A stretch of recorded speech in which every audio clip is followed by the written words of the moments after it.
Hello नमस्कार दोस्तों, आप सभी लोगों का बहुत बहुत स्वागत है ताबड़तोड़ स्टडी सेंटर में। दोस्तों, आज मैं प्रोनाउन का फोर्थ लेक्चर लेकर आ चुका हूं, जिसमें हम सबसे पहले देखने वाले हैं इनडेफिनिट प्रोनाउन। तो चलिए दोस्तों, सबसे पहले हम इसको देखते हैं।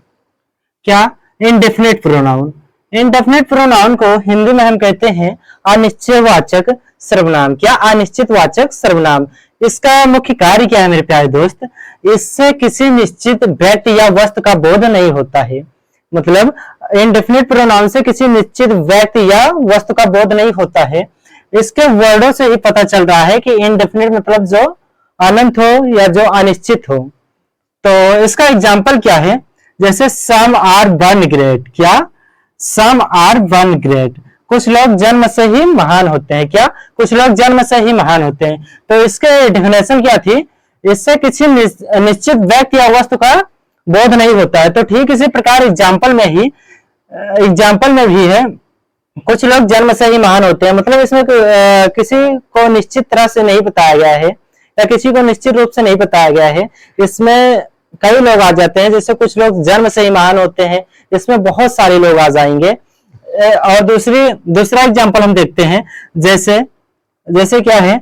Many are called but a few are chosen. मतलब कई लोग बुलाए जाते हैं लेकिन कुछ का ही चयन होता है या कुछ ही रखे जाते हैं।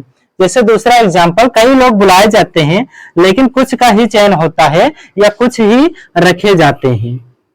ये दूसरा एग्जाम्पल है, इसमें भी कोई निश्चय वाली बात नहीं की गई है। एग्जाम्पल नंबर तीसरा क्या है मेरे भाई? somebody stole my pen। क्या?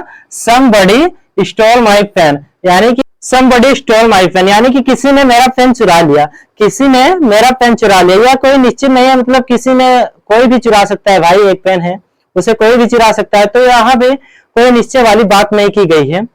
तो इंडेफिनिट प्रोनाउन क्या होता है मेरे भाई? इसमें किसी व्यक्ति या वस्तु का निश्चित रूप से नाम नहीं लिया जाता है, ग्रुप्स में मतलब बोला जाता है। जैसे somebody, all, one, other। इसका एग्जाम्पल क्या है? जैसे कि यहाँ पे ये सारा चीज जहां पे आपको दिख जाए, समझ लो इंडेफिनिट प्रोनाउन है। क्या? all, one, other, some, few, somebody, anybody, everybody and nobody etc।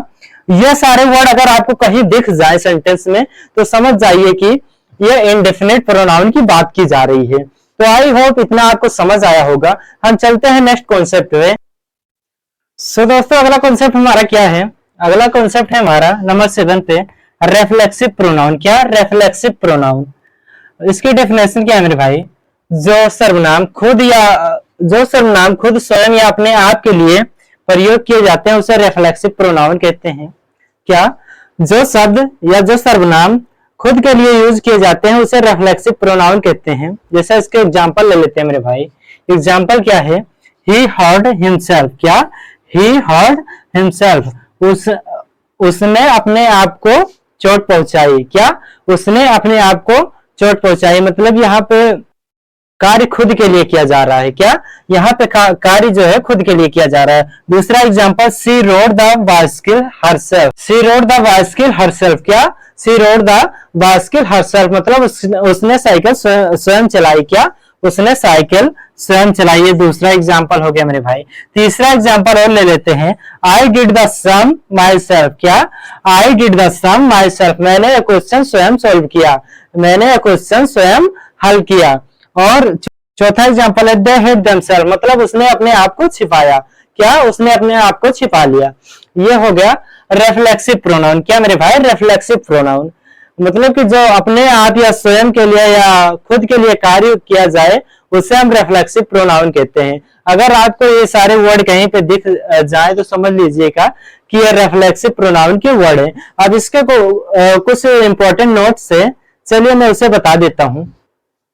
अब दोस्तों, रेफ्लेक्सिव प्रोनाउन के दो इंपॉर्टेंट नोट हैं, चलिए हम उसे फटाफट से देख लेते हैं। जैसे रेफ्लेक्सिव प्रोनाउन, इसमें कार्य का प्रभाव किसी अन्य व्यक्ति पर न पड़कर स्वयं के ऊपर पड़ता है, इसी को रेफ्लेक्सिव प्रोनाउन कहते हैं। मतलब कि रेफ्लेक्सिव प्रोनाउन वहां पे होगा जहां पे कार्य का प्रभाव किसी अन्य व्यक्ति पर न पड़कर स्वयं पे पड़े, वहां पे रेफ्लेक्सिव प्रोनाउन होगा। दूसरा नोट क्या है मेरे भाई? यू का रेफ्लेक्सिव प्रोनाउन। क्या? यू का रेफ्लेक्सिव प्रोनाउन योरसेल्फ और योरसेल्फ से होगा। दोनों होगा, लेकिन ये कहाँ पे कैसे यूज होगा चलिए बता देते हैं। जैसे यू का प्रयोग अगर एक व्यक्ति के लिए हो, क्या एक व्यक्ति के लिए हो तो योर सेल्फ लग जाएगा। क्या मेरे भाई, यू का प्रयोग अगर एक व्यक्ति के लिए हो तो योर सेल्फ लग जाएगा।